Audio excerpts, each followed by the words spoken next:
Tori Archibald, PR guru turned motivational speaker.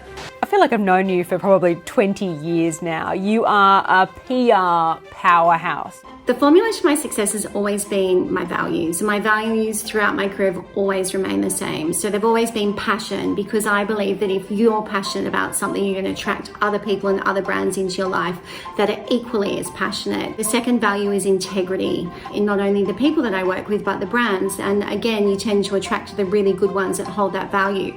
And the last one is delivery. And delivery because you're only as good as the last conversation, the last email, the last coffee meeting, or the last campaign that you've delivered.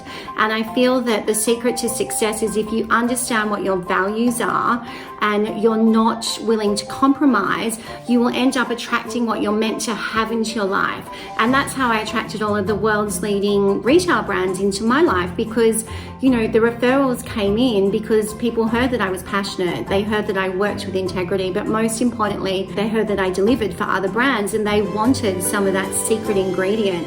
Tori Archibald's life appeared to be the envy of women everywhere. But little did anyone know, behind closed doors, Tori Archibald was in deep trouble. Well, after being stalked and harassed for 12 years by a former partner. So I definitely wore two masks for a good 12 years of my career.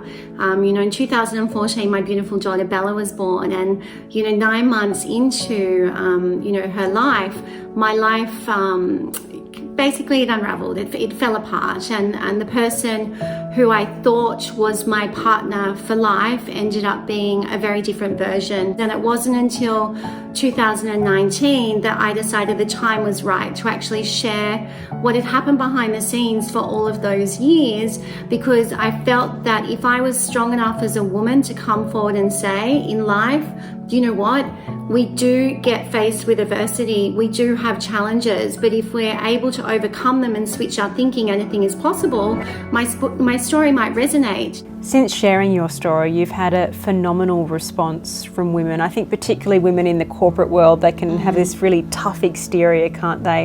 And I feel that I've definitely been a champion and an advocate for that, to allow people to understand that it's okay to let people know that you're not okay.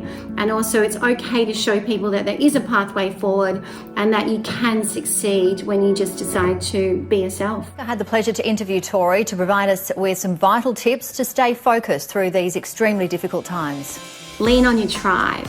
Don't be afraid to ask for help. Asking for help is the best thing anyone can do. And for many years I struggled on my own and I was afraid to ask for help because I was afraid of people judging me. Biggest mistake. Don't be afraid of anything. The power of connection is such an important part of life. Like now more than ever, we're all a phone call away, we're all a Zoom call away. You can visually connect with people. You can connect with them in so many different forms. Like, value that power of connection, because the more you communicate, the more you can resolve problems. The more you resolve problems, the more you can actually map out what it is that you really want. And once you map out what you really want, you just go for it. The world is your oyster. Anyone can have the oyster.